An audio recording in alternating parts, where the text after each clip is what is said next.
Bonjour daholo tsika ny tokantrano any a sy amin'ny toerana rehetra izay noantsika amin'izao fampianarana ny tenin'Andriamanitra izao dia ny bokin'ny Apokalipsy.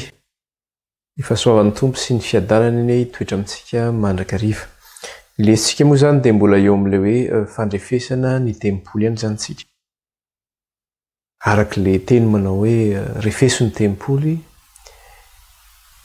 ny altara ary isao izay mivavaka ao anatiny ozy izy. Ka izay indrindra no jerentsika teto hoe ilay tempolin'Andriamanitra io dia izao hoe io zany mifanandrify amin'ilay tempolin'ny fanamasina, zany hoe zavatra anankiray ihany zany no resahan'ireo zavatra ireo.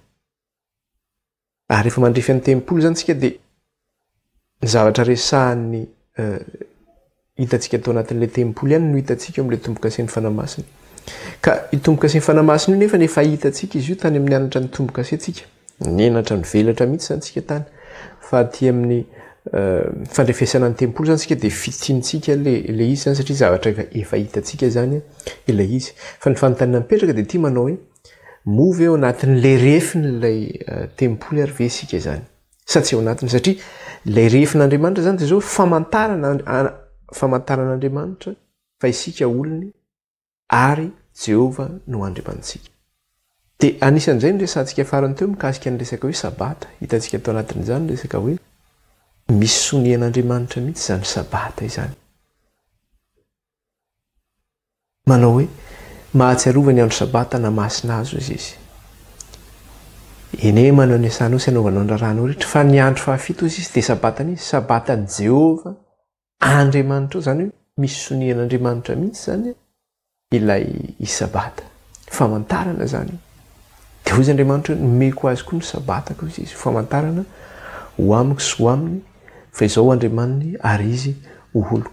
Ka io moa no resantsika farany hoe betsaka zany ny olona mandrava n'ity le didifolo io ary efa izy tao amin'ny tempoly na hitantsika ny didifolo dia hitantsika tao amin'ny fitoerana masina indrindra zany tao amin'ny natin'le vata le fiaran'ny fanekena.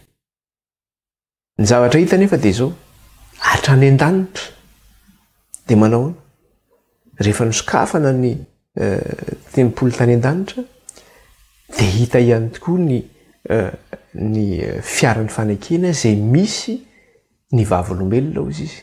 Zany hoe misy ny lalàna, zany hoe hita tao ilay vavolombelona zany. Ka ho an'izay mpandrava lalàna zany miezaka mihitsy izy miaraka amin'ny burin, miaraka amin'ny bomba sy zavatra ampiasainy rehetra fa ilay lalàna zany mitoetra ilay lalàn'Andriamanitra. Arak'ilay tenin'Andriamanitra manao hoe hosoratako ampony ny lalako ary ho ataoko an-tsaina. Ka ny zavatra hitantsika tetỳ ivelany zany dia izao hoe tafiditra ao anatintsika izany ankehitriny. Satria ny fanamasina no manambara izany. Zay manao hoe tombo-kasen'ny fanamasina. Ka hita ao anatin'ny tombo-kasen'ny fanamasina, hita ao anatin'ilay tempoly vatantsika io ve ilay famantaran'Andriamanitra ary? Hita ao ve ilay refin'Andriamanitra ary? Sa anisan'ilay mpamindra refintsika izany? Ka eo no anizantsika an'ilay lesona zany amin'ity an'ity.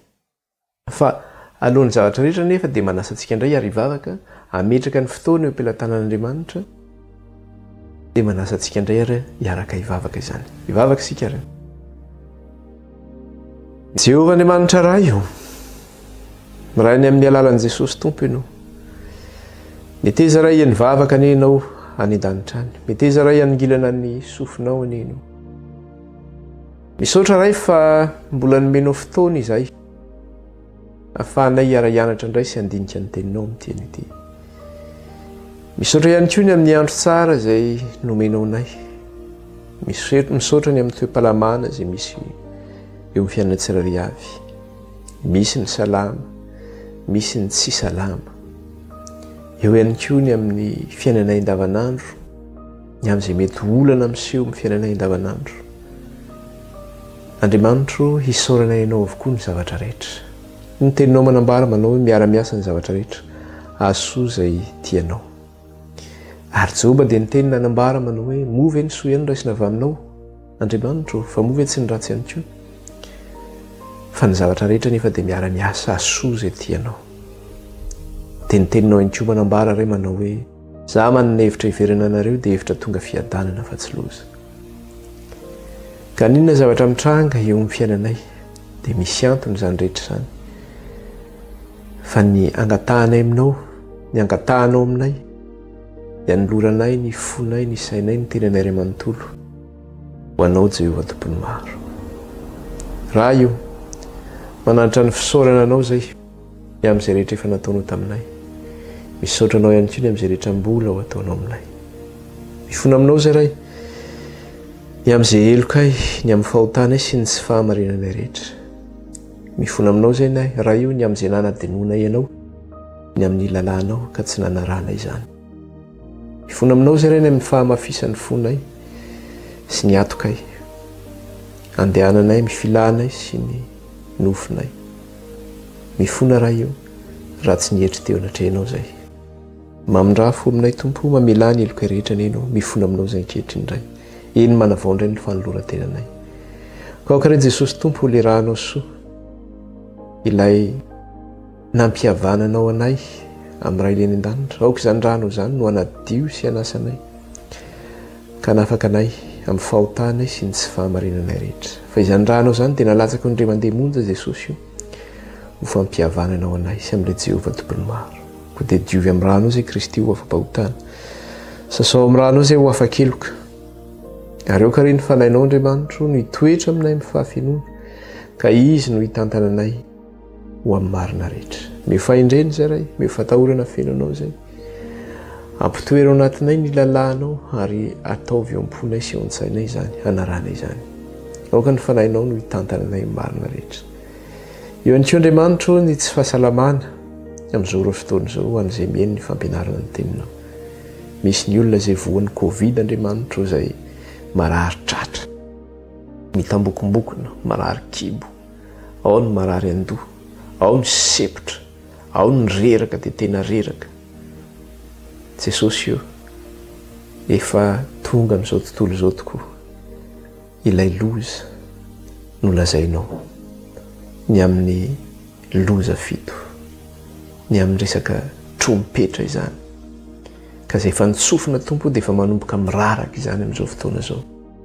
Ary misy karazana loza maro samihafa manerana izao tontolo izao. Ko ho an'izay tratra izany resaka hoe Covid izany Jesosy dia mangataka aminao izay. Na arety tratra izany, na sepotra izany, na arety kibo izany, na mandamaka izany, na arety nandoha izany, na faharerahana izany. Dia aoka Jesosy io izany rehetra izany iny dia hositranonao noho ny amin'ny dia-kapoka taminao. Ko mandidy izay aretina voalaza rehetra teo izay, aoka Jesosy ny dia-kapoka taminao ny hanasitrananao izany dia hositrana izay aretina voalaza rehetra teo. Ka raha nisy ihany koa aretina tsy voalaza Andriamanitro tahaka ny tazo mahery, tahaka ny cancer, tahaka ny mety na sida aza Tompo, na mety zavatra maro samihafa, na vai izany, na lagaly izany, na inona Tompo aretina mahazo ny olona any, na cysticercose izany, na mety syphilis izany, ninona aretina Andriamanitro mahazo zao tontolo mihaino ny teninao. Satria ny teninao dia manambara maonao hoe fa ny teninao dia aina ho an'izay mahazo azy ary fahasalamana ho an'ny nofony rehetra. Kely Andriamanitro ho an'ireo vahoaka izay mihaino ny fampianarana ny teninao dia miandrandra ihany koa fanasitranana izy ireo amin'izao fotoana izao. Ka ninona aretina mahazo azy ireo Andriamanitro na izay tsy voatonoko teo aza dia aoka Jesosy le dia-kapoka taminao ny hanasitrananao izay marary rehetra ny tokantranony dia hositrana anie izay aretina rehetra mahazo any noho ny amin'ny dia-kapoka taminao Jesosy Tompo. Aoka noho ny amin'ny dia-kapoka taminao Jesosy dia ianao hanasitrana izay marary rehetra any amin'ny toerana rehetra izay nona izao fampianarana ny teninao izao. Ary eo ka ny rahanao any koa andrakotra azy ireo Kristy io ka hiaro azy ireo amin'ny loza sy amin'ny ratsy rehetra, tsy hananan'ilay ratsy fahefanana dia kely aza.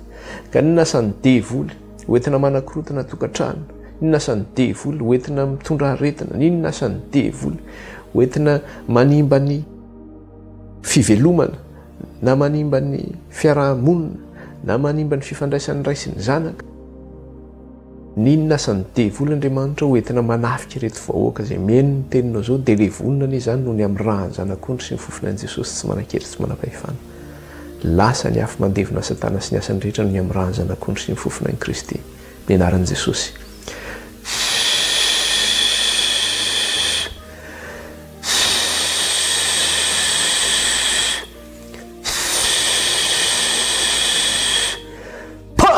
ravy satana ny am'rahany zanak'ondry sy ny fofinain'i Jesosy tsy manan-kery tsy manam-pahefana amin'ny vahoaka rehetra izay miaino zao fianarana ny teninao zao Andriamanitra ka ninona fampahoriana ataony devoly mahazo ny olona rehetra izay miaino zao fampianarana ny teninao zao dia efa ravana izany Kristy noho ny amin'ny rahanao sy ny amin'ny fofinainao.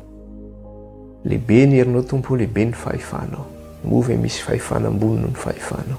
Meteza Andriamanitro efa namindra foanay nena. Eny Andriamanitro sokafo ny fony sy ny sain'ny vahoaka izay mihaino ny fampianarana ny teninao. Aokarainao nisy sandratra fa zahay kosa hitry. Vahoaka ny fanainao no mpianatra maindray ny teninao raha imitian'io ty fa voninkaino izay vahoakanao. Dia ampilatananao no metrahanay ny fotoana Andriamanitro sy ny fampianarana ny teninao. Na ny fitaovana rehetra izay ampiasainay na ianona ny fianarana ny teninao. Dia aok'Andriamanitro io ampilatananao zany ka tsisy arombaka izay ampilatananao. Izay tsy voateny ny vavanay kosa ray dia aokaray ny fanainao meny ny bangany. Ianaranao Jesosy na niratanay izany vavaka izany teto anatrain'ilay Jehovah tompony maro. Alleloia. Amen. Irosoaritsika ny amin'ny lesona izany. Ka io moa ilay zavatra andresantsika teo hoe ilay sabata zany dia zao hoe famantarana ho amin'Andriamanitra sy ny vahoakany. Io sabata io zany dia zao hoe araka ny resantsika farany dia hoe misy an'ilay sonian'Andriamanitra zany eo anatin'izy io. Izy io tsy hoe any jiosy na ny fiangonana adventiste na ny fiangonana apokalipsi na izay mety mitandrina ny sabata rehetra zany na hoe anahy ihany koa ny sabata. Fa ny sabata dia zao an'Andriamanitra hozy izy. Fa an Jehova hozy izy. Zay mahatsiarova ny andro sabata na masina azy hozy izy. Fa enemana ny asanao sy anaovanao ndrarahanao rehetra fa ny sabata andro fafito hozy izy dia an Jehova, sabata an Jehova Andriamanitra hozy izy. Zany hoe an Jehova zany io sabata io. Tsisy afaka maka hoe anaty ka afaka manao izay tiany ataony fa an Jehova io. Dia nomeny ny vahoakany ho tandremany. Zany hoe alohan'ny nanomezan'Andriamanitra ny didy folo dia nomeny ny sabata. Lalàna voalohany nomen'Andriamanitra zany ho tandremany zanak'Israely zany sabata zany. Hoe ahitan'Andriamanitra azy, izan'Andriamanitra toetra azy hoe andeharaka ny lalàna ve ny zanak'Israely sa tsy. Dia nataon'Andriamanitra famantarana ho aminy sy ho amin'ny vahoakany izany. Ka eo zany ny hamantarana zany fa vahoakan'Andriamanitra ianao dia mitandrina ny sabata zany ianao. Ary zavatra halan'ny Satana io araka ny resantsika manao hoe Satana ange zao ny azy dia zao tandremy daholo ny didy rehetra. Tandra ny didy rehetra ianao tsy mampanina zany tsy raharahiana zany. Fa io tsy avelany ho tandremanao satria io ilay fifandraisanao amin'Andriamanitra zany. Rehefa io ny tapaka dia tapaka ny fifandraisanao amin'Andriamanitra. Ka raha hiezaka hitandrina ny didy rehetrarehetra nefa ny io ny tsy ho tandremanao dia manao ahoana ny fifandraisanao amin'Andriamanitra ho tafaray tanteraka amin'Andriamanitra ve ianao? Dia any amin'ny Jakoba izy miteny ny resantsika teto manao rehefa diso amin'ny ray loza izy dia diso amin'izy rehetra. Satria ilay Andriamanitra manao hoe aza mamono olona, aza mijangajanga, iny Andriamanitra iny ihany no manao hoe mahatsiarova ny andro sabata na masina azy. Ka raha adinoinao zany io sabata io dia efa diso amin'izy rehetra zany ianao amin'izay zavatra izay. Betraka no mandrava ny didy folo io zany kanefa na dia hanao an'izay ary izy ho reraka ihany eo izy. Eo ihany koa ilay hamarinan'ny zareo zany aty amin'ny testamenta vaovao izy milaza manao hoe ny lalàna hozy izy dia zao hoe efa nifoanana ny lalàna araka ilay tenentsika tena mampiasa burin mihitsy zany zareo izahana hoe anapotehana n'ilay didy folo. Kanefa ny zavatra misy tsika dia zao hoe raha jerena ny baiboly ray manontolo miverina foana io sabata io, miverina foana io. Fa zany fitandremana ny andro alahady zany miverina ve zany? Tsy misy io na inankiray aza tsy misy io. Misy afaka manapofo an'izany ireo misy hoe mitandrema ny andro alahady fa tsy misy io. Fa didiniza ny alahady, didin'ny eglizy ny alahady, ny eglizy no nametraka an'io fa nianarantsika lavabe teto zay. Ny sabata any Jehova, Jehova mihitsy no miteny an'izany. Ka anamarinany zareo anazy dia zao manao hoe ilay teny ny soratra masina milaza hoe itsika tsy ambany lalàna fa ambany fahasoavana hozy izy. Ka izao amintsika tsy ambany lalàna fa ambany fahasoavana dia zao tsy manan-kery amintsika intsony hozy izy ny fahotana satria tsy ambany lalàna tsika fa ambany fahasoavana. dia apetraka ary ny fanontaniana manao hoe inona moa ny atao hoe fahotana, inona ny atao hoe fahotana, inona ny définition ny fahotana. Ny atao hoe fahotana atao amin'ny soratra masina satria ny ota zany tsy miexista ny ota na tsy misy ny ota raha tsy misy ny lalàna. Inona no mampanan-kery ny ota? Ny lalàna no mampanan-kery ny ota. Fa rehefa tsisy ny lalàna dia tsy afaka miteny mihitsy ianao amin'ny olona anankiray io manota ianao. Raisitsika fotsiny ilay izy amin'ny sosiete ianantsika manao hoe raha miteny ny lalàna manao hoe raha ataontsika hoe amin'ny lalàna amin'ny code de la route ny resantsika zany fa tsy miresaka lalàna hafa tsika. Misy ny atao hoe sens interdit amin'ny code de la route raha mitondra tomobile zany ianao. Dia rehefa sens interdit dia afaka mitsofoka amin'iny ny tomobile satria tsy afaka mitsofoka amin'iny ny tomobile. Donc lalàna mipetraka zany zay. Fa raha tsisy an'iny sens interdit mipetraka dia manahoana? Raha ny lalàna ve olona tsy handeha amin'iny lalana iny?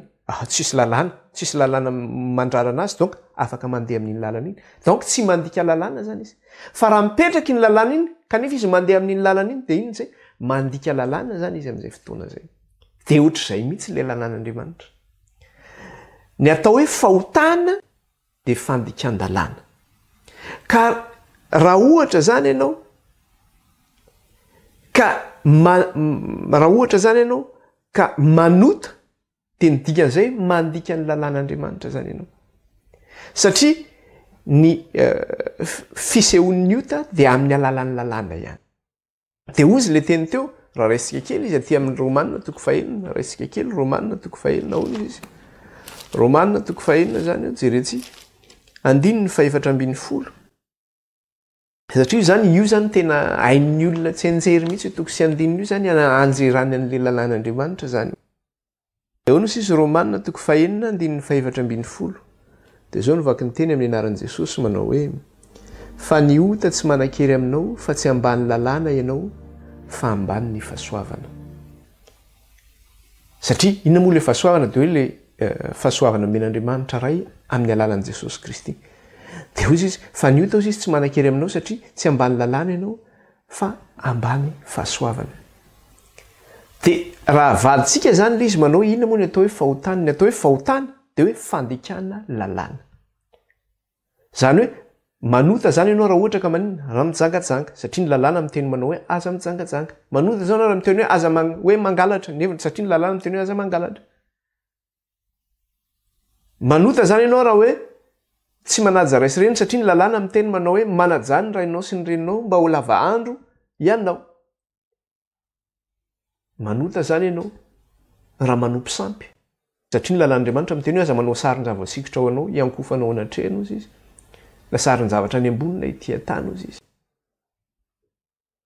Dia manota zany ianao raha manao an'izay zavatra zay. Dia ozy izy hoe fa ny ota ozy izy tsy manan-kery aminareo fa tsy ambany lalàna ianareo fa ambany fahasoavana. Satria tsika tsy ambany lalàna fa ambany fahasoavana dia tsy manan-kery amintsika ny ota. Inona ny dikan'izany teny zany? Ny dikan'izany tsy hoe foana ny lalàna fa ambany fahasoavana tsika. Ny dikan'izany dia zao avadintsika ilay hoe ota ataontsika hoe fandikana lalàna. Satria izay ny dikan'ilay hoe ota fandikana lalàna. Fa ny fandikan-dalàna dia tsy manan-kery aminareo satria tsy ambany lalàna ianareo fa ambany fahasoavana. Satria raha ambany fahasoavana isika dia Kristy no ao anatintsika. Dia mifanontany apetraka Kristy ve manota? Kristy ve mandika lalàna? Fa rehefa ao amin'i Jesosy Kristy ianao dia inona ny zavatra misy? Ny fanamasina manambara fa voasoratra ao am-pontsika ny lalàn'Andriamanitra ary voasoratra ao an-tsaintsika. Dia manahoana? Tsy manota zany tsika satria ny lalàn'Andriamanitra no mitoetra ao anatintsika. Izany akory tsy midika hoe ambany fahasoavana tsika dia tsy mila lalàna intsony. Fa ilay lalàn'Andriamanitra efa mitoetra ao anatintsika dia rehefa ao anatintsika ary ilay lalàna Andriamanitra dia ampiary tsika. Dia manota ve tsika? Mandika lalàna ve tsika? Tsy mandika lalàna tsika. Mazava be zany. Dia toizany ilay izy amin'ny andininy 5:10. Ahoana ozy izy andininy 5:10? Ahoana ary? Anota va isika saingy tsy ambany lalàna fa ambany fahasoavana. Ahoana ary anota va isika saingy tsy ambany lalàna fa ambany fahasoavana? Ahoana ary? Satria izay ny dikan'ilay ota fandikana lalàna. Ahoana ary? Andika lalàna ve isika satria tsy ambany lalàna fa ambany fahasoavana? Zay ny dikan'izay. Dia ahoana? Andika lalàna ve isika satria tsy ambany lalàna fa ambany fahasoavana? ahoana izy ny apôstôly paoly sanatria izany sanatria raha andika lalàna satria ambany fahasoavana fa ny olona ambany fahasoavana zany manina mitandrina ny lalàna zany ny olona ambany fahasoavana satria ny fanahy masina manambara averiko tsara manao hoe hosoratako ampony ny lalako ary ataoko ao an-tsainy izay le fanekena nataon'Andriamanitra amin'ny vahoakany izay toeran'ny tomboka sehan'ny fanahy masina dia raha raisitsika amin'izay le izy iverenantsika ny amin'le définition'le hoe ota na le hoe fandikan-dalàna aty amin'ny jaonina voalohany toko fahatelo any alohan'ny apokalipsiana misy anazy io jaonina voalohany toko fahatelo andininy fahaefatra sy ny fahadimy jaonina voalohany toko fahatelo andininy fahaefatra sy ny fahadimy dia zao nivaky ny teny amin'ny anaran'i Jesosy izay rehetra manota no mandika lalàna fa ny ota no fandikana ny lalàna petraka tsara mihitsy le izy izay rehetra manota no mandika lalàna fa ny ota no fandikana lalàna dia ozy izy ary fantatrareo fa izy no naseho anaisitra ny ota ary tsy mba misy ota ao aminy zany hoe i Jesosy Kristy zany naseho anaisitra ny fandikana ny lalàna satria ao aminy dia maninona tsy misy fandikan-dalàna ao aminy izay zany natongavan'ny Kristy tonga Kristy anaisitra n'izany fandikan-dalàna zany hitondra ny olona tsy handika lalàna satria eo amin'i Jesosy dia tsy misy fandikan-dalàna satria ny atao hoe ota dia fandikan-dalàna ka ny natongavan'ny Kristy zany dia zao anaisitra n'izany fandikan-dalàna zany ary eo aminy dia tsy misy an'izany fandikan-dalàna zany dia raha tonga anaisitra n'izany ary Kristy zany satria eo aminy tsy misy fandikan-dalàna dia ahoana izay mitoetra ao amin'ny Kristy koa zany dia manaona tsy mandika lalàna ihany koa zany izay mitoetra ao aminy tsy misy ota ihany koa zany izay mitoetra ao amin'ny Kristy andininy fahenina izy miteny an'izay zao mitenenina izay rehetra mitoetra ao aminy dia tsy manota izay rehetra manota dia tsy nahita na halala azy zany hoe izay rehetra mitoetra ao amin'ny Kristy zany dia tsy mandika lalàna fa izay rehetra mandika lalàna dia tsy nahita na halala azy dia ho an'ireo mpandika lalàna rehetrarehetra reo zany mandrava didy folo mandrava n'izany sabata zany dia tsy mba nahitany Kristy zany olona zany na nahalala ny Kristy raha hatramin'izay zany ianao voafitaka zany ianao fa diso lalana ka ianao zany tsy nahalala ny Kristy akory dia zao raiso Kristy ho tombo sy mpamonjy ny fiainanao mitoera ho aminy satria tonga Kristy anaisitra ny fandikan-dalàna ary eo aminy tsy misy fandikan-dalàna ka raha te hitoetra ao amin'ny Kristy ianao dia maninona mitoetra ao anatin'ny tsy fandikan-dalàna ihany koa ianao raha mitoetra ao amin'ny Kristy andininy fahavalo eo ihany tsika eo kaiky eo ihany ahoana izy andininy fahavalo izay manota dia avy amin'ny devoly satria ny devoly manotatra amin'ny voalohany izao no nisehony zanak'Andriamanitra dia ny andrava ny asan'ny devoly dia averintsika foana ilay izy hoe inona moa ilay hoe ota fandikan-dalàna dia adikatsika indray ilay izy izay mandika lalàna dia avy amin'ny devoly satria ny devoly mandika lalàna hatrany amin'ny voalohany ahoana zany izay mandika lalàna ozy izy tsy zany no mitenany zany sao dia zany rany ampangaitsika hoe izy anylazainao fa zanaky ny devoly fa tsy zany no mitenany zany Jaonina no mitenany zany eto izay mandika lalàna ozy izy dia avy amin'ny devoly satria ny devoly no mandika lalàna hatramin'ny voalohany zany hoe ho an'izay mpandika lalàna rehetra izany tsy zany no mitenany zany fa soratra masina dia zao maninona avy amin'ny devoly satria hatrany am-boalohany izy dia efa mandika lalàna izy tsy misy fahamarinana ho aminy dia toy izany izao no nisehon'ny zanak'Andriamanitra izao no nosehoan'i Jesosy Kristy dia ny andrava ny asan'ny devoly izany no nisehon'i Jesosy andrava ny asan'ny devoly andrava ny fandikan-dalàna satria ny asan'ny devoly dia manao manota mandika lalàna dia zany zany ny avian'i Kristy andravana zany fandikan-dalàna zany andravana zany asan'ny devoly mpandrava didy folo zany satria devoly no mandravana zany ianao zanak'Andriamanitra ianao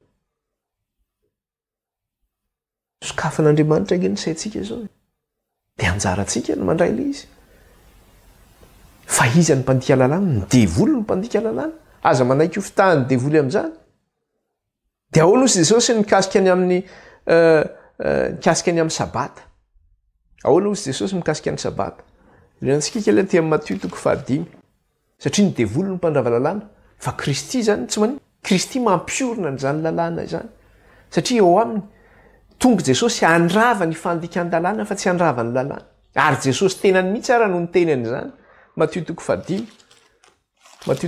izy no niteny an'izay 17 sy ny 18 17 sy ny 18 dia ahoana ozy izy aza ataonareo fa tonga ho andrava ny lalàna na ny mpaminany tsy tonga ho andrava fa hanatanteraka tsy tonga ho andrava ny lalàna na ny mpaminany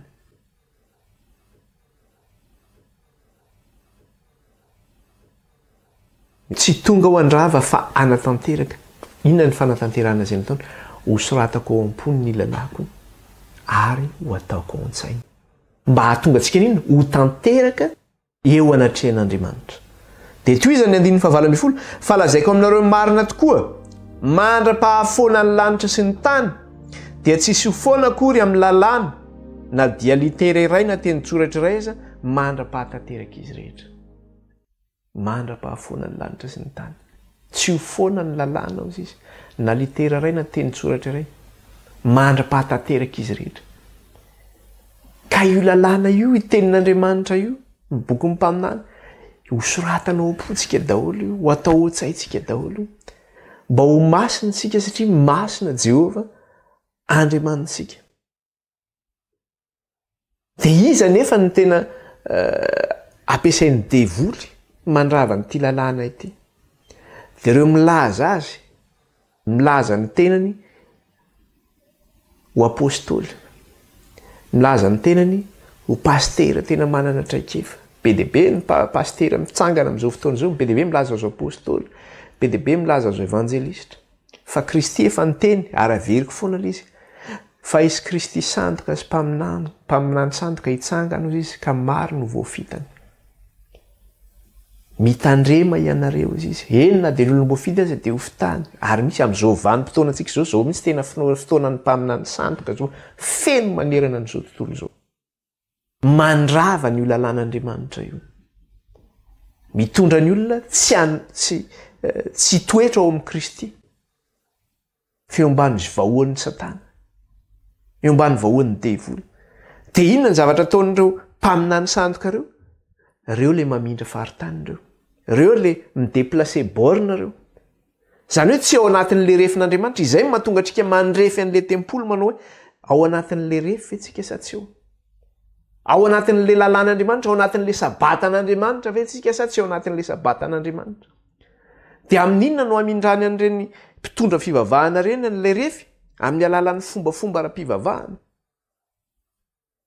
amin'ny lalàn'olombelona izany no amindrany an'le refin'Andriamanitra dia izao no tenen'i Jesosy mikasika an'izay mikasika an'ireny mpitondra fivavahana reny zay mamindra faritany 5 io ihany dia ny 19 dia ahoana ozy izy fa lazaiko aminareo raha tsy mihoatra noho ny amin'ny mpanora-dalàna sy ny fariseho ny fahamarinanareo dia tsiditra mifanjakany lanitra mihitsy ianareo zany hoe na tamin'ny andron'i Jesosy ara dia efa nisy zany mpaminany sandoka zany mitondra ny vahoaka zany tsy amin'ny refin'Andriamanitra io dia ahoana ozy izy Jesosy lazaiko aminareo raha tsy mihoatra noho ny amin'ny mpanora-dalàna sy ny fariseho ny fahamarinanareo dia tsy hiditra mifanjakany lanitra mihitsy ianareo maro ny vahoaka an'Andriamanitra milaza manao hoe tato amin'ity fiangonana ity no nahitako fitahina tato no nanafahan'Andriamanitra zany ray dia tsy ala amin'ity fiangonana ity mihitsy zany hoe vita tombo-kavatsy amin'le fiangonana sy amin'le pastera zany izy fa tsy mba vita tombo-kavatra amin'Andriamanitra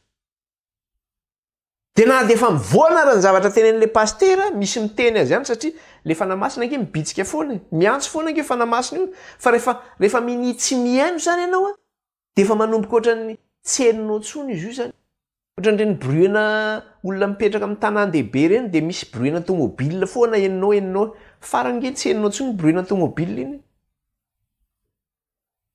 dia ohatr'izay mihitsy rehefa eninao foana io fanahy io miteny hoe reo dia mba tokony mandiny tena ihany ahoana zao teny zavatra ataonyity pastery ity zao mikasika ny voalazan'ny soratra masina ahoana zao mikasika an'izao dia miezaka manamarteny eo ihany dia farantseninao tsony le satria fa zatra mihainao an'izay ianao. Fa Jesosy dia miteny falazaiko aminareo raha tsy mihoatra noho ny amin'ny mpanoradalàna sy ny fariseo ny fahamarinanareo dia tsy hiditra amin'ny fanjakany lanitra mihitsy ianareo. Mila mihoatra n'izay zany. Mila mihoatra ny fahamarinan'ireny pastera reny evanjelista reny. Baoka ny fifandraisantsika hoety eo anatrehan'Andriamanitra fa tsy hoe fifandraisana ety amin'ny pastera na ny mpitondra fiangonana. Misy olona dia faly mihitsy mahazo privilège zany dia tena akaiky amin'ny pastera zany dia zao zany miara-misakafo aminy zany fa nga zany ny zava-dehibe. Zany anga ny zava-dehibe. Misy olona tena miady toerana mihitsy aifika mihitsy ny sasany mba ho eo akaiky ny pastera. Ora olona. Tsy eo akaiky ny Jesosy ny azakazana fa eo akaiky ny pastera ny azakazana. Nga pastera ny mpamonjy anao. Fa ny fahamarinantsika zany dia mila mihoatra hozy izy ny fahamarinan'ireny fariseo sy mpanoradalàna reny. Fa raha tsy mihoatra an'izay ny fahamarinanao, tsy zany no teny an'izany Jesosy, dia tsy hiditra amin'ny fanjakany lanitra ianao ka raha reo fariseo sy mpanoradalàna, reo mpitondra fivavahana reo, reo pastera reo, na reo mopera reo miteny amintsika manao hoe zao no arahanareo. Manao hoe ny tradition no arahana, ny fombafomba ny fomba io arahana satria izay no ny ainan'ny fiangonana nandritra ny taonjato maro. Mila mihoatra an'izay ny fahamarinanao. Mila mihoatra an'izay ny fahamarinanao. Satria raha izay no arahanao sy fikiranao dia very ianao. Dia Jesosy ny teny mihitsy hoe ireo mihitsy ange ozy izy no maninona? Mpamindra borina sy mpamindra faritany. Ireo mihitsy ny mpamindra borina sy mpamindra faritany. Amin'ny alalan'iny, amin'ny alalan'ny fombafomba ara-pivavahana, amin'ny alalan'ny lalàn'olombelona ozy izy Jesosy. Matthieu 5:20 izy no miteny an'izay. Eo akaiky eo ihany. Matthieu 5:20 dia vakitsika ny 9 ka hatramin'ny 9. Matthieu 5:20 ny 9 ka hatramin'ny 9 dia vakitsika kely ty tantara ty mikasika an'izay. Satria tena tenen'i Jesosy mihitsy manao hoe ny fariseo sy ny mpanoradalàna dia zao ny fombafomba ara-pivavahana no ataony sy mametraka lalàna izay lalàna tsy an'Andriamanitra no apetrany. Vakitsika amin'ny anaran'i Jesosy le izy 9 ka hatramin'ny 9. Dia nankeo amin'i Jesosy ny fariseo sy ny mpanoradalàna sasany avy tany Jerosalema ka nanao hoe nahoana ny mpianatrao no mandika ny fampianarana voatolotry ny razana. Zay le hoe tradition, fampianarana voatolotry ny razana. Ny razana efa tamin'ny nandritra ny fotoana maro ohatr'izao dia zao no nataony. Dia miteny Jesosy eto. Miteny ny fariseo amin'ny Jesosy eto sy ny mpanoradalàna manao hoe nahoana ny mpianatrao no mandika ny fampianarana voatolotry ny razana. Fa tsy mba manasa tanana izy raha hihinan-kanina. Zany hoe nisy lalàna betsaka zany napetraka ny zareo sy fombafomba ara-pivavahana nasainy ho tandreman'ny vahoaka an'Andriamanitra. Nefa tsy lalàn'Andriamanitra reo lalàna napetrany. Fa zavatra napetraka izy ireo amin'izao fotoana zao maro koa zany lalàna zany no mipetraka amin'ny fiangonana sy ny fombafomba ara-pivavahana. Dia raha raisitsika fotsiny miresaka tsika ny resaka ohatrany hoe Noely zany. Fampianarana voatolotry ny razana zany, fombafomba ara-pivavahana zany, iza nametraka an'izany? Ny Eglizy no nametraka an'izany. Kanefa aizao anatin'ny didin'Andriamanitra no mametraka an'izay zavatra izay. Dia toizantsika ilay fanazavana dia tsika ihany afaka mamaly an'izay rehefa avy eo. Dia ny lalàna miady hevitra amin'ny lalàna eto zany dia zao ny mpianatry Jesosy dia tsy nanasa tanana raha nihinan-kanina izy ireo satria rehefa ianao zany eo amin'ny jiosy fomba jiosy zao rehefa miditra ny tokantrano ianao ka avany velona dia zao tsy maintsy manasa tanana ianao zao nakitika zava-badina ny tananao dia maloto ianao. Dia hozy izy eto 9 namaly Jesosy ary izy namaly ka nanao taminy hoe nahoana kosa ianareo no mandika ny didin'Andriamanitra noho ny fampianarana voatolotra anareo. Ny dikan'izany dia hoe nahoana ny didin'Andriamanitra no dikainareo mihoatra noho ny fampianarana izay voatolotra anareo. Maninona ny fampianarana voatolotry ny razana io no tandremanareo mihoatra noho ny didin'Andriamanitra. Zany ny zavatra misy. Zany mbola misy amin'izao androntsika misy izao. Dia toy izany hoy Jesosy fa Andriamanitra efa nanao hoe manajany ny rainao sy ny reninao ary koa izay miteny ratsy ny rainy na ny reniny dia atao maty tokoa.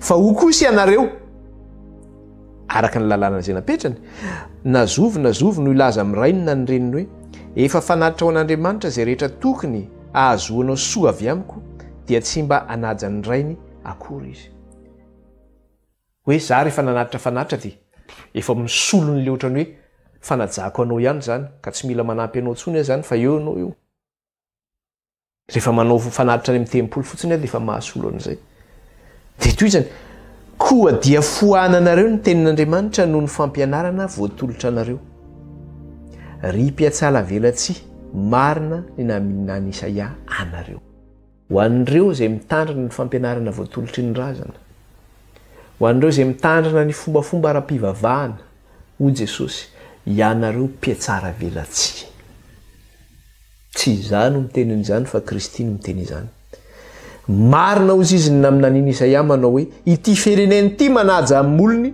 fa ny fony kosa lavitra koa foana ny ivavahan'ireo amiko raha mampianatra didin'olombelona ho fampianarana izy ny olona be dia be milaza manao hoe za kristianina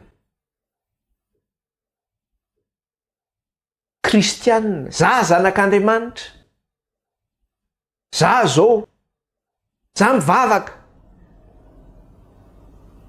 dia rehefa mivavaka izy ty inona zavatra misy be dia be reny resaka pèlerinage reny na resaka le karazana misy fomba filazana azy tsy tadidiko le terme ilazana anazy hoe ohatrany hoe manao ohatrany hoe mitondra avoaka voam-piangonana zany le sary vongana Maria ohatrany zany dia iny hoentiny ery amin'ny place publique iny manao misy lalana lehany zareo manao procession lasa manao procession zany izy dia hoentiny iny zany dia manao procession dia ao aorianao dia miteka midera dia ohatrany hoe tena masina be mihitsy zany fa fombafomba ara-pivavahana zany tradition'olombelona zany tsy didin'Andriamanitra taizy ianao mbola nahitany zanak'Israely dia lasa izy dia tsangam-batin'ny Mosesy no noentina na tsy fantatro izany no entina amin'ny katolika izy tsangam-batin'ny masinda Josefa zao anaovana procession taizy ianao sy noentina tao amin'ny taberna kely taloha hoe andao amasinina ny alika dia hoentinao daholo ny alika ny zanak'Israely rehetra tindro amin'ny tempolo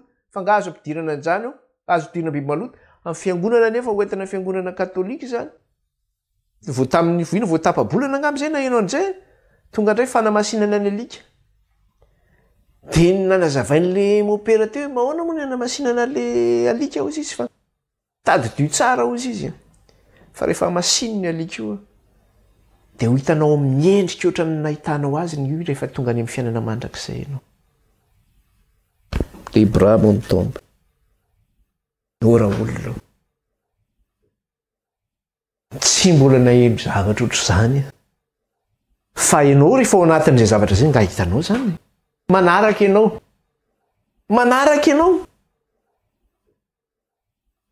raha mbola manana fijery tsy misokatra ianao dia manaraka an'izany ianao zany manaraka an'izany voalaza zany ianao fa ahoana ozy izy Jesosy teo eo amin'le andininy fahavalo ity fireneny ity manaja amin'ny olony fa ny fony lavitra miteny izy hoe za kristianina za zao dia mandeha mivavaka ohatrany hoe endrika masina manaja amin'ny olony fotsiny rehefa mira hoe zanak'Andriamanitra zanak'Andriamanitra dia mira fa manaja amin'ny olony fotsiny izy fa ny fony lavitra dia ahoana ozy izy amaranany azy hoa foana ny ivavahan'ireo amiko raha mampianatra ny didin'olombelona ho fampianarana izy ninona zany fivavahanao ataonao dia foana zany satria nahoana didin'olombelona ny fampianarana raisiny fa tsy ny didin'Andriamanitra foana ny ivavahan'ireo raha mampianatra ny didin'olombelona ho fampianarana izy tsy izany no tenany zany Kristy no mitenany zany zavatra zany dia anjarantsika zany zay anjarantsika zany fa ahoana ozy izy Jesosy farany amin'izay zavatra zay zavatra efa niresantsika teto le izy niresaka tsika teto ny amin'le cardinal namoaka an'ilay hoe ny eglizy no nanova ny didy fahifatra nanaisotra ny sabata ka nisy lony any le hoe manamasina ny andro alahady. Dia lasa nataony didy fahatelo hoe manamasina ny andro alahady.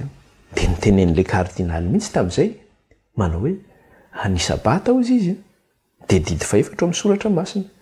Fa zao ny alahady dia didin'ny eglizy. Dia mifanontana mipetraka hoe manana fahefanany amin'izany ve ny eglizy hoe hanovany didy faefatra ho didy fahatelo. Dia hoy izy raha tsy nanana fahefana hozy izy ny eglizy tsy nanao an'izany zavatra izany. Dia manaiky mihitsy ny eglizy katolika fa izy no nanovany didy faefatra ho didy fahatelo ny katesizy manao hoe manamasina ny andro alahady anamasina azy aza miasa fa manompo an'Andriamanitra. Dia mazava ange zany.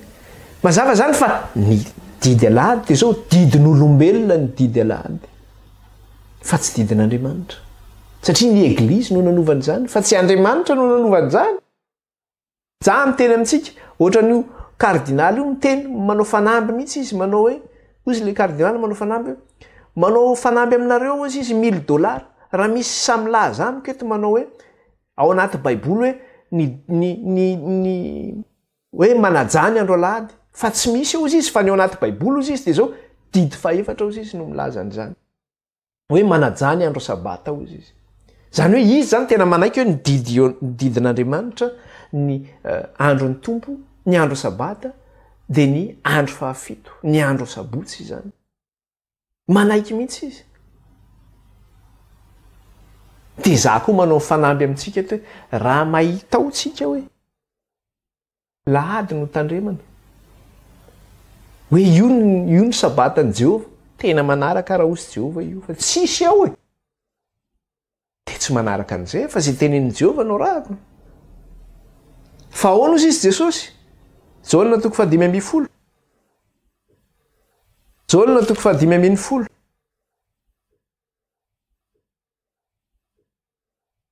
Jaolina 5:10 ny andininy 7 sy ny 10. Tahaka ny tiavany ray ahy no ny tiavako anareo. Tomoera amin'ny fitiavako ianareo. Raha mitandrina ny didiko ianareo dia hitoetra amin'ny fitiavako tahaka ny tandremako ny didiny raiko sy toerako amin'ny fitiavako. Tahaka ny tiavany ray ahy no ny tiavako anareo. Tomoera amin'ny fitiavako ianareo. Dia toizany le teny raha mitandrina ny didiko ianareo dia hitoetra amin'ny fitiavako. Ahoana zany ny fitoerana amin'ny fitiavan'i Kristy? Ny ray ozy izy dia tia azy. Ny ray ozy izy dia manino? Dia tian'i Kristy. Dia ozy izy Jesosy manao hoe tomoera amin'ny fitiavako. Tomoera amin'izay fitiavany ray ahy zay. Dia toy izany raha mitandrina ny didiko ianareo dia hitoetra amin'ny fitiavako. Raha mitandrina ny didin'i Kristy zany tsika dia mitoetra amin'ny fitiavany ray zany tsika raha mitandrina an'ilay didin'i Kristy. Inona nefa io didin'i Kristy io? Dia toy izany le teny tahaka ny tandremako ny didin'ny raiko sy ny toerako amin'ny fitiavany. Ilay didin'i Kristy zany dia zao ilay didin'Andriamanitra ihany io didin'i Kristy io. Izany hoe Kristy zany nitandrina ny didin'ny ray. Tahaka ny tandremako ny didin'ny raiko izy izy. Averiko tsara. Raha mitandrina ny didiko ianareo dia hitoetra amin'ny fitiavako tahaka ny tandremako ny didin'ny raiko sy ny toerako amin'ny fitiavana. Raha mitandrina ny didiko zany nareo dia hitoetra amin'ny fitiavako. Tahaka ny tandremako ny didin'ny raiko sy ny toerako tamin'ny fitiavana. Izany hoe i Kristy zany dia zao nitoetra nitandrina izany didin'Andriamanitra izany. Nitoetra tamin'ny fitiavany ray izy. Kristy manasa antsika ihany koa hitoetra amin'ny didiny satria ny didin'i Kristy dia zao didin'Andriamanitra ihany, didin'ny ray ihany io didin'i Kristy io fa tsy samy hafa io. Satria ahoana izy Jesosy izaho sy ny ray dia inona? Iray ihany. Jaolina 10:7 izy miteny an'izay. Jaolina 10:7. Jaolina 4:12. Jaolina 4:12 aloha. Jaolina 4:12 Satria Kristy mitoetra ao anatin'ny fitiavany ray. dia izay koa ny angatahany Kristy mba hitoerantsika amin'ny fitiavany Kristy. Dia hoe tahaka ny toerany Kristy tamin'ny didiny iray dia izay koa ny gaoko mba hitoerantsika amin'ny didiny Kristy zany. Dia ato izy 10 dia teneny mihitsy manao hoe Jaona 4:10. Tsy mino va ianao fa izao ao amin'iray ary ny ray ato amiko. Ny teny izay lazaiko aminareo dia tsy avy amiko izany lazaiko izany fa ny ray mitoetra ao amiko no manao ny asa hozy izy. Tsy mino va ianao fa izao ao amin'iray ary ny ray ato amiko. Ahoana no mahatonga hoe Kristy ao amin'iray? Tsy hoe ny didin'i Kristy hafa dia ny didin'ny ray hafa. Fa iray ihany. Tsy miova io. Zany hoe didin'Andriamanitra ihany ny eo amin'ny Kristy. Dia toy izany, le vaky ny teny manao hoe ny teny izay lazaiko aminareo dia tsy avy amiko izany lazaiko izany. Fa ny ray mitoetra ao amiko no manao ny asa. Kristy zany manatanteraka ny sitrapon'ny ray, izay ny dikan'izay. Ka raha itsika zany milaza manao hoe efa rava ny didy folo nesolon'i Jesosy ny sabata tsy fitandremana intsony. Odoy. Zany dia miteniteny amin'ny teniteny fatany zany. Mazava ny soratra masina. Didin'olombelona zany. Sy fampianarana voatolotry ny razana zany. Fa ny didin'Andriamanitra dia mitoetra. Ary raha milaza Jesosy hoe izao sy ny ray dia iray ihany. Ary izay lazaiko tsy avy amiko izy fa ny ray no ato amiko no manao ny asa hozy izy. Dia arak'ilay tenenin' Jesosy hoe tahaka ny tandremako ny didiny raiko izy sy ny toerako tamin'ny fitiavany. Ny aoka koa sy hitandremanareo ny didiko sy hitoeranareo amin'ny fitiavako. Dia Jesosy mitoetra dia tena lazaina. Raha ohatra ary zany ka lazaina manao hoe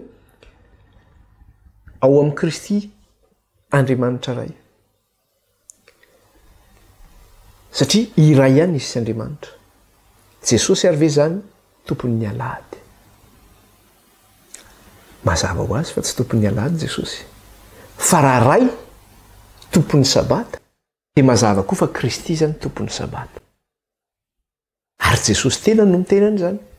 Satria iray ihany izao sy ny ray hozy Jesosy. Luka 4:5 miteny an'izay izy. Luka 4:5.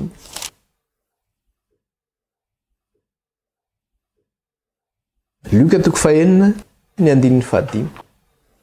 Dia izao no vaky ny teny amin'ny anaran'i Jesosy. Ary hoy izy taminy, Jesosy no miteny eto zany. Ary hoy izy taminy, tompon'ny sabata ny zanak'olona. Maninona tsara hoe tompon'ny sabata ny zanak'olona. Fantatsika fa anizy io sabata io. An Jehovah Andriamanitra ao ny andro fafito izy izy. Zay ny hitantsika tary amin'ny lalàna. An Jehovah Andriamanitra ao ny andro fafito. Aty amin'ny testamenta vaovao dia Jesosy miteny satria izao sy ny ray dia iray ihany.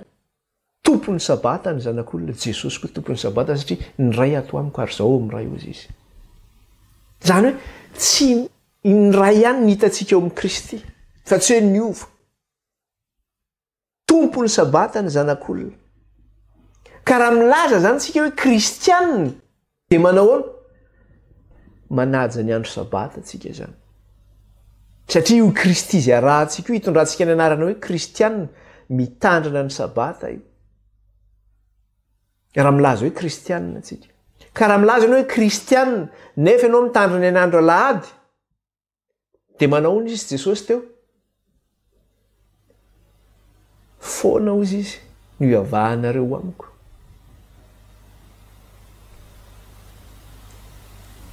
Satria didin'olombelona no arahanareo. Foana hozy Jesosy. Ary marina ny voalazan'ny mpaminany Isaia izy manao hoe ity firenena ity manaja amin'ny olona ny fanofony lavitra. Satria nahoana? Jesosy dia tompon'ny sabata fa tsy tompon'ny alahady. Ka raha milaza ianao hoe kristiana nefa ianao mivavaka amin'ny andro alahady zany dia zao foana ny ivavahanao aminy zany. Dia tadidio fa raha mivavaka anao zany anay kristy amin'ny andro alady dia tadidio zany fa izy io kristy vavahanao fa kristy dia ny teny fa izy kristy sandoka sy mpaminany sandoka maro no voafitany io izy enina dia ny olom-boafidy aza dia ho fitahany dia mitandrema zany na ianao zany mivavaka amin'io kristy io tompony sabata io na ianao mivavaka amin'ilay kristy tompon'ny alady zay kristy sandoka i kristy aniza ny alady amin'ny eglizy ny alady sady tsy an'andriamanitra io ny tsy an'ny kristy io ny eglizy ny tompony sy ny tompon'ny alady fa ny sabata kosa an'andriamanitra ny sabata jesosy kristy tompony sabata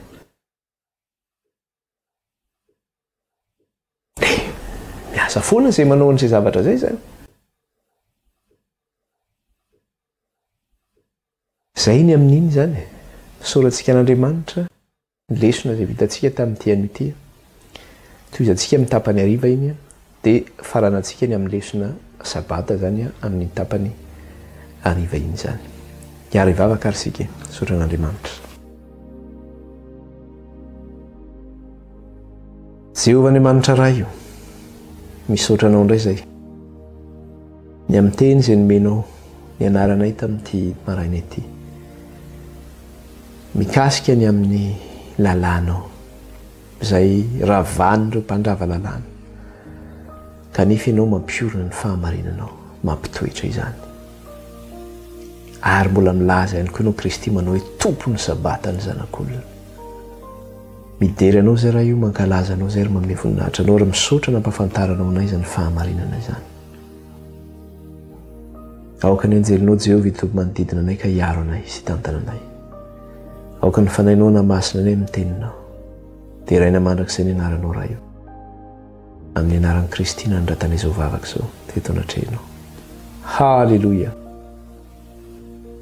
amen. Dia deraina ny tompo ankalazaina ny anarany misaotra atsika ny amin'ny lesona izay vitantsika tamin'ity tapany maraina ity dia ho tohizantsika indray zany amin'ny tapany ariva iny. Baibay daholo tsika rehetra reny.